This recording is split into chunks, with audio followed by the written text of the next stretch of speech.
Assalamualaikum warahmatullahi wabarakatuh. Innal hamdalillah nahmaduhu wa nasta'inuhu wa nastahdihi wa nastaghfiruh wa natubu ilaihi wa natawakkalu alaihi wa na'udzu billahi min shururi anfusina wa min sayyiati a'malina man yahdihillahu fahuwal muhtad wa man yudlil falan tajida lahu waliyyan mursyida. Asyhadu an la ilaha illallah wahdahu la syarika lah wa anna sayyidana Muhammadan abduhu wa rasuluh wa safiyyuhu min khalqihi wa habibuh. بلغ الرسالة وأدى الأمانة ونصح الأمة وكشف الغمة وجاهد في الله حق جهاده حتى أتاه اليقين. اللهم صل على سيدنا محمد وعلى آله وصحبه وبارك وسلم.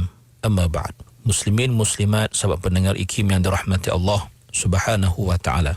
Marilah sama-sama kita rafa'kan kesyukuran kehadrat Allah Subhanahu wa taala dengan kita bersyukur terhadap segala nikmat Allah, iaitu nikmat iman dan Islam, dengan kita mentaati segala perintah Allah, melakukan segala suruhan dan menjauhi segala larangan. Mudah-mudahan Allah Subhanahu wa taala sentiasa memberikan taufik dan hidayahnya kepada kita, menerima segala amal ibadah kita, mengampunkan segala dosa, kesalahan dan kesilapan kita, dan mudah-mudahan Allah golongkan kita dalam kalangan hamba-hambanya yang bersyukur. Muslimin muslimat yang dirahmati Allah Subhanahu wa taala, kita masih lagi berada pada ayat yang ke-153 daripada surah Ali Imran. Allah berfirman, A'udzu billahi minasy syaithanir rajim. إذ تصعدون ولا تلوون على أحد والرسول يدعوكم في أخراكم فأثابكم غما بغم لكي لا تحزنوا على ما فاتكم ولا ما أصابكم والله خبير بما تعملون. Yang bermaksud, ingatlah ketika kamu berundur lari dan tidak menoleh kepada sesiapa pun, sedangkan Rasulullah SAW masih berjuang dengan gagahnya memanggil kamu dari kumpulan yang tinggal di belakang kamu untuk terus berjuang, tetapi kamu tidak mematuhinya. Oleh sebab itu Allah membalas kamu dengan peristiwa yang mendukacitakan, yakni kekalahan, dengan sebab perbuatan kamu menderhaka yang mendukacitakan Rasulullah SAW itu, supaya kamu tidak bersedih hati akan apa yang telah luput daripada kamu dan tidak pula bersedih akan apa yang menimpa kamu. Dan ingatlah, Allah Maha mengetahui dengan mendalam akan apa jua yang kamu lakukan. Muslimin muslimat yang dirahmati Allah Subhanahu wa taala, kita telah lihat sebahagian besar daripada pentafsiran ayat ini, yang mana Allah Subhanahu wa taala inginkan kita mengambil pengajaran daripada peristiwa peperangan Uhud ini. Dan Allah telah gambarkan situasi-situasi yang khusus dalam episod peperangan ini. Dan dalam ayat 193 ini Allah menggambarkan tatkala tentera-tentera muslimin dalam keadaan yang tidak stabil atau dalam keadaan yang penuh dengan ancaman atau serangan musuh yang menyebabkan barisan tentera muslimin mengalami kekecohan dan mengalami perpecahan, yang mereka tidak lagi mampu untuk bertahan. Lalu sebahagian daripada mereka yang melarikan diri, berundur dan tidak memperdulikan orang lain, termasuklah Rasulullah SAW yang tatkala itu memanggil-manggil mereka agar tidak melarikan diri, bahkan terus berjuang dan berjuang. Dan Allah gambarkan juga apa yang berlaku ataupun akibat yang berlaku, iaitu fa'athabakum ghamman bigham, iaitu Allah telah mentakdirkan berlakunya sesuatu yang mendukacitakan, iaitu kekalahan, iaitu tewas terhadap atau kepada musuh yang menyerang, disebabkan sesuatu yang juga berbentuk gham, iaitu sesuatu yang juga mendukacitakan, iaitu keingkaran terhadap perintah Rasulullah SAW. Maka apakah hikmah berlaku semua itu?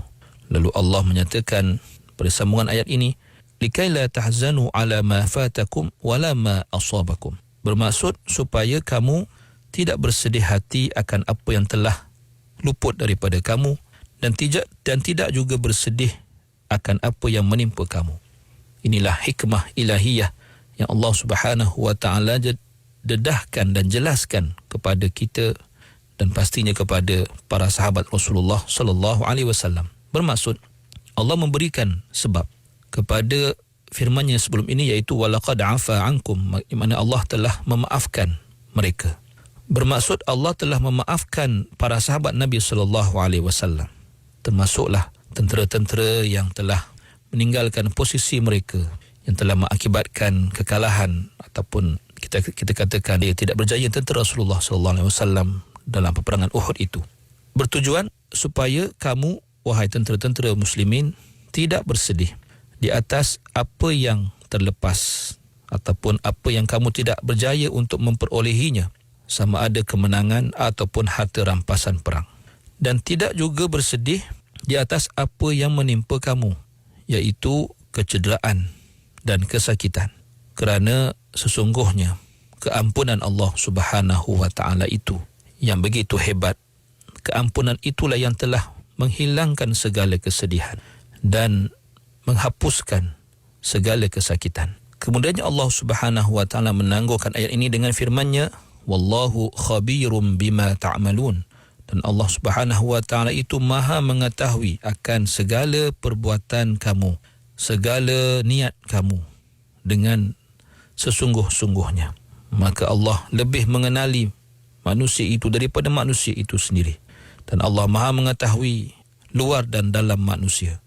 Maha suci Allah, tidak terselindung daripada Allah apa jua. Walau sekecil mana pun, sehalus mana pun perkara yang cuba diselindungkan, Allah Maha mengetahuinya. Muslimin, muslimat yang dirahmati Allah Subhanahu wa taala. Jelas pada kita ayat ini mengajar kita agar memandang keampunan Allah Subhanahu wa taala itu sebagai suatu nikmat yang begitu hebat dan begitu besar. Kerana mungkin sahaja pelanggaran terhadap perintah Allah dan Rasul itu menatijahkan sesuatu yang berbentuk kemurkaan Allah. Kemurkaan Allah kepada manusia, kepada kita yang melanggar perintahnya. Tetapi Allah Subhanahu wa taala sudi untuk mengampunkan, sudi untuk memaafkan. Maka kemaafan itu sangat-sangat bernilai, yang pasti boleh menghapuskan apa juga kesedihan dan kekalahan akibat daripada apa yang dilakukan oleh para sahabat Nabi sallallahu alaihi wasallam yang mengakibatkan kekalahan dalam perang Badar, dalam perang Uhud itu. Muslimin, muslimat yang dirahmati Allah. Kemudiannya Allah Subhanahu wa taala membawakan ayat yang menyatakan beberapa bentuk kasih sayang Allah setelah Allah memaafkan dan mengampunkan kesalahan mereka itu. Lalu Allah berfirman dalam ayat yang ke-154 daripada surah Ali Imran ini, yang berbunyi, A'udzu billahi minasyaitonir rajim. ثم أنزل عليكم من بعد الغم أمنة نعاسا يغشى طائفة منكم وطائفة قد أهمتهم أنفسهم يظنون بالله غير الحق ظن الجاهلية يقولون هل لنا من الأمر من شيء قل إن الأمر كله لله يخفون في أنفسهم ما لا يبدون لك يقولون لو كان لنا من الأمر شيء ما قتلنا هاهنا قل لو كنتم في بيوتكم لبرز الذين كتب عليهم القتل إلى مضاجعهم وليبتلي الله ما في صدوركم وليمحص ما في قلوبكم والله عليم بذات الصدور.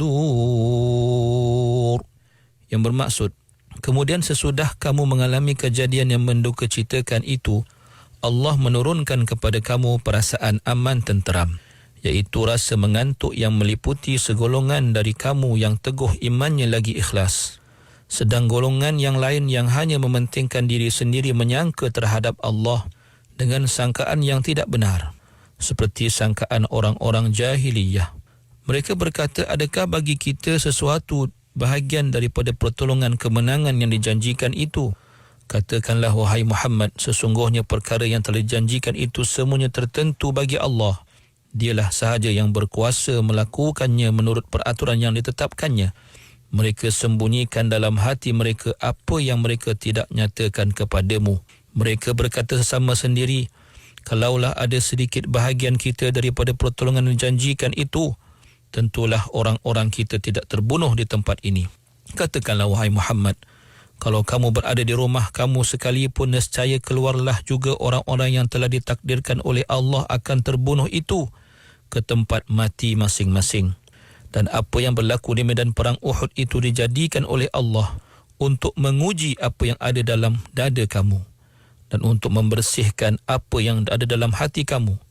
Dan ingatlah, Allah sentiasa mengetahui akan segala isi hati yang ada di dalam dada.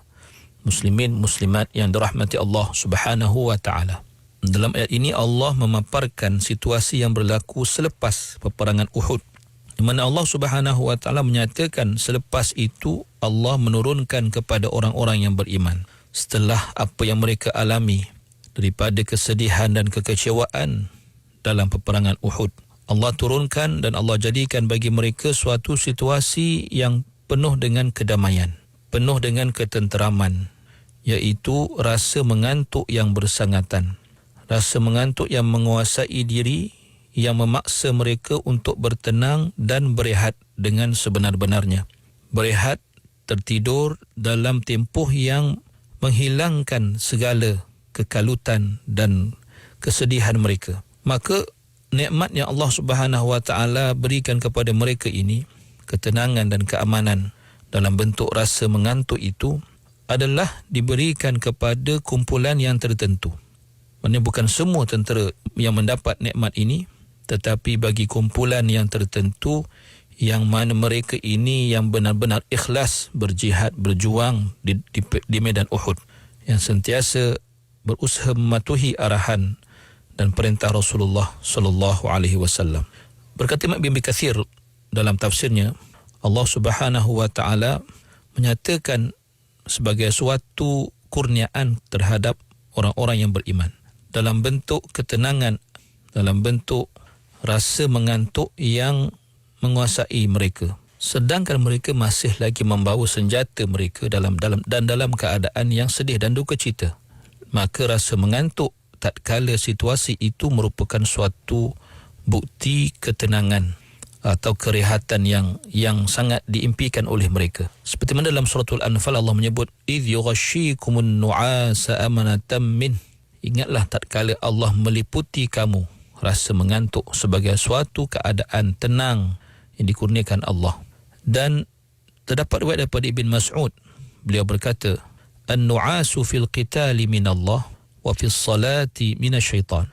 Rasa mengantuk tatkala dalam peperangan itu adalah kurniaan Allah, dan adapun rasa mengantuk tatkala menunaikan salat itu adalah daripada syaitan. Imam Al-Bukhari meriwayatkan daripada Abi Talhah, beliau berkata, yang bermaksud, aku adalah salah seorang daripada yang diliputi rasa mengantuk tatkala perang Uhud, sehingga kan pedangku jatuh daripada tanganku berkali-kali. Ku ambil, ku pegang, jatuh lagi, dan ku pegang, jatuh lagi. Demikian disebut dalam tafsir Ibn Katsir. Muslimin, muslimat yang dirahmati Allah. Al-Imam Fakhruddin Ar-Razi memperincikan bahawa rasa mengantuk itu mengandungi beberapa faedah. Yang pertama ialah rasa mengantuk itu berlaku kepada semua tentera muslimin dan ia menjadi mukjizat Rasulullah sallallahu alaihi wasallam, dan sudah pasti bagi orang yang beriman apabila melihat mukjizat itu berlaku di hadapan mata mereka, maka akan bertambahlah keimanan mereka dan yakinlah mereka terhadap bantuan Allah Subhanahu wa ta'ala, dan akan menguatkan azam mereka untuk terus berjihad dan berjuang pada jalan Allah Subhanahu wa ta'ala. Yang kedua, kehilangan rasa mengantuk yang menyebabkan seseorang itu tidak boleh tidur dan berjaga malam merupakan sesuatu yang boleh menyebabkan rasa jemu dan rasa lemah serta letih yang tidak berkesudahan, dan tidur merupakan penawar kepada segala keadaan itu, yang mana tidur akan mengembalikan kekuatan, mengembalikan tenaga dan mengembalikan kebolehan dan keupayaan untuk terus melakukan apa yang sedang dilakukan. Apakah lagi faedah-faedah bagi rasa mengantuk ataupun an-nu'as ini, insya-Allah akan kita sentuh dalam sesi yang akan datang. Aqulu qawli hadza wa astaghfirullahal azim li wa lakum. Wassalamu alaikum warahmatullahi wabarakatuh.